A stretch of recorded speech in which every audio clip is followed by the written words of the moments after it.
Today is Friday, June 14th. And I'm just wondering if it's not time we called out Luka Doncic for parts of his game that are absolutely not getting any better.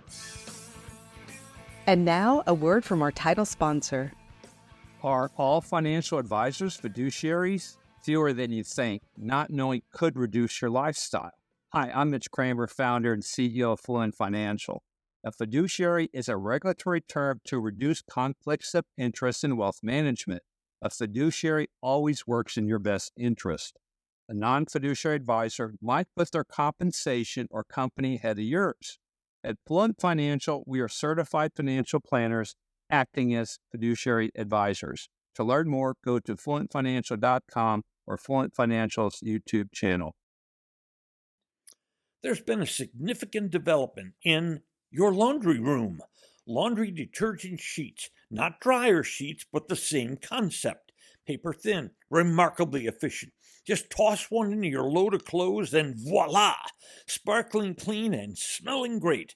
And as a plus, they're hypoallergenic for those with sensitive skin. No more jugs of detergent. Jugs that just wind up in trash heaps. It's easy to get your laundry detergent sheets. Just go to the link in today's podcast episode. Introducing Star Power Smart Home Solutions, where cutting-edge technology meets effortless living. Control your entire home with just a tap on your smartphone. Adjust the lights, set the perfect temperature, and ensure your home is secure, all from the palm of your hand. Star Power has the experts that will transform your house into a secure, smart home. Experience the ultimate solution in comfort and security for your family. Get started at GetStarPower.com. Star Power, where innovation meets home.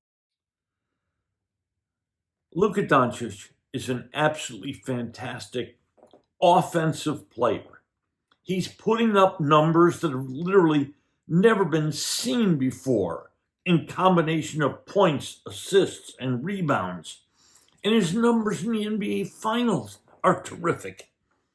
But it's time we had a come to Jesus meeting with Luka Doncic about other parts of his game. The bad stuff. He's a superstar who directly affects the game and his teammates. Offensively, game 3, he was his usual solid stuff. Now, he did take 27 shots to make 27 points. But hey, that's part of the game that goes up and down. He made his free throws. He didn't turn the ball over. But let's get real about the other stuff. Here's the laundry list. First, defense. It would be a compliment to call his defense atrocious. Celtics players blew by him time and time and time on the dribble, especially when they would dribble left to Luka's right. And when they went around him, the rest of the Mavs players would have to react to try to defend the paint. And that would leave Boston players in the corner or out on the 45-degree angle on the arc, wide open for three-point shots. Well, we know what happens when you leave the best three-point shooting team in the NBA wide open for shots. But there's more to his pitiful defense. Sometimes he just loses his man. There was one play in particular. He's covering Sam Hauser, a backup forward for the Celtics. Sam Hauser's a good hustler. And he does one thing. He shoots three-pointers. That's all Sam Hauser does. He won't go slashing the basket and dunking a basketball.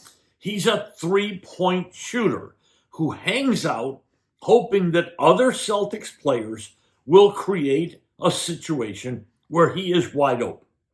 Well, in this case, Luka's covering him, and there's nobody around. Luka's pointing at I don't know what defensively. And ball goes to Hauser. Do not let Sam Hauser shoot open threes. He is a better three-point shooter than Jason Tatum, Jaylen Brown, Derek White, Kristaps Porzingis, but Luka lost him. Well, what happens? What happens is nothing but net, and Boston has 3 more points. It's sometimes really hard to watch because the game's moving at such a pace. But sometimes Luka reminds me of that old game at the carnivals you'd go to, where the little guy would come along like this and you'd shoot an air gun at his shoulder, and when he hit his shoulder, he'd turn around and go the other way. Luka's like that little guy. He's looking around. It's like he's lost defensively at times. And he's not blocking out.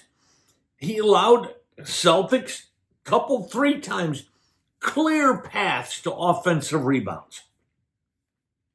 Luka, apologists, will point out he's got injuries. And you know what? He is playing with some. This is the postseason in the NBA. Tonight, the Mavericks will play the 103rd game of their season. Let me tell you something. Everybody is hurting in the NBA. You cannot play that kind of year-long schedule and not have bumps. Kyrie's got bumps. Tatum's got bumps. PJ Washington's got bumps. Everybody's playing with some kind of hurt. And you know what? You don't just play with a hurt at one half of the floor. And to excuse Luka's defense because he may be playing a bit hurt, I'm sorry, I'm not buying it. Next, Game 3 was yet another example of his constant whining and bitching with the officials. Every little touch, he wants a whistle. Hey, do you see how other players react during the game when they get bumped? Sometimes bumped hard. You saw replays in the game where people were fouled. Do they throw their arms out and gesture? Do they start talking to the referee going down the floor? No. They play basketball because the game's going on. If the whistle doesn't blow, the game goes on. Luka apologists will say he should get more calls. Well, this year, Luka shot the 3rd most free throws of any player in the NBA. But have you noticed something about Luka? Watch when he drives to his left. He will throw out his right arm to push the defender, bring the ball back to his right hand for that little push shot or that little fadeaway. That could be called a half a dozen times in the game. It isn't.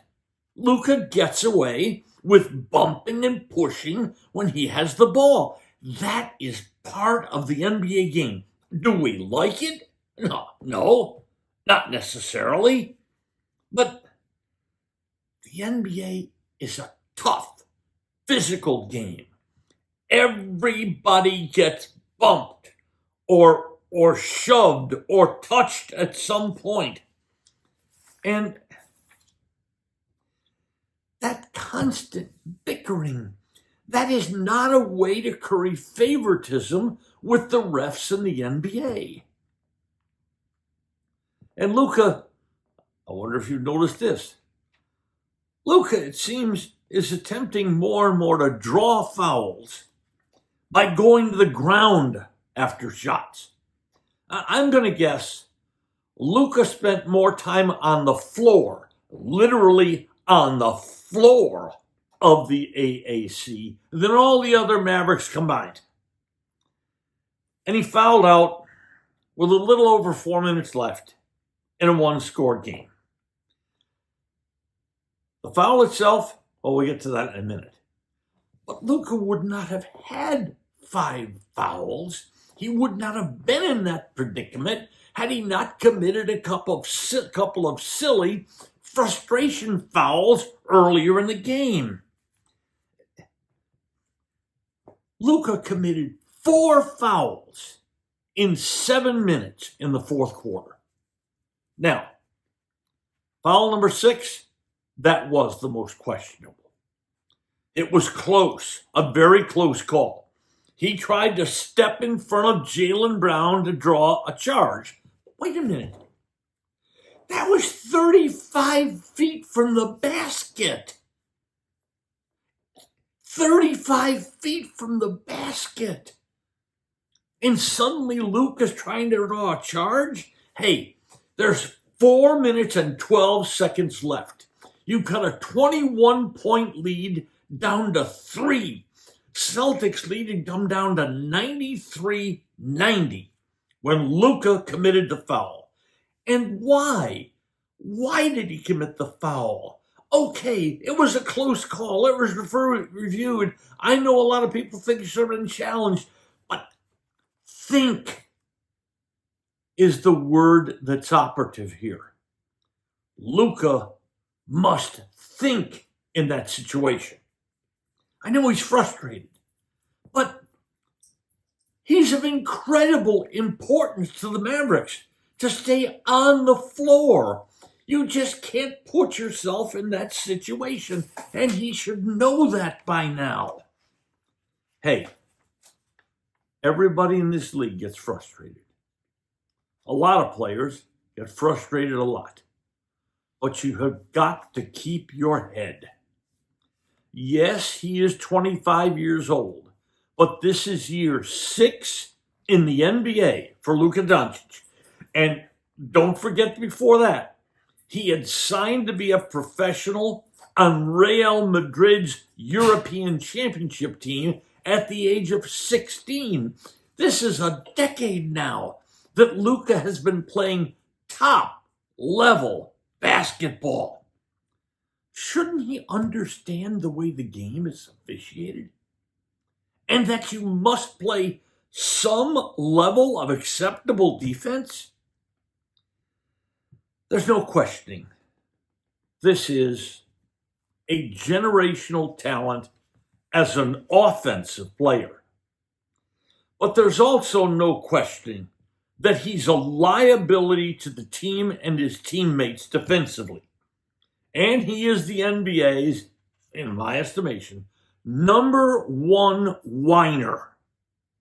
Those things must change if the team Luka Doncic leads is ever to wear championship rings on their fingers. Today's episode brought to you by Fluent Financial, Retire Sooner, Better Lifestyle, and by Star Power, Love Where You Live. Just Wondering is a production of DSP Media for FanStream Sports. You can find Norm's show along with other great programming at fanstreamsports.com. Thank you for listening to today's episode. If you enjoyed it, hit follow. And every weekday, a fresh new episode of Just Wondering will be delivered right to you. And if you enjoy this podcast, please share it with a friend. Finally, should you have questions or comments, please share them with us by going to X and our address at Norm's Clubhouse. That's Just Wondering with Norm Hitzges. And every day, I'll be just wondering about something. And I'm Mary Hitchkus, and I'm just wondering too.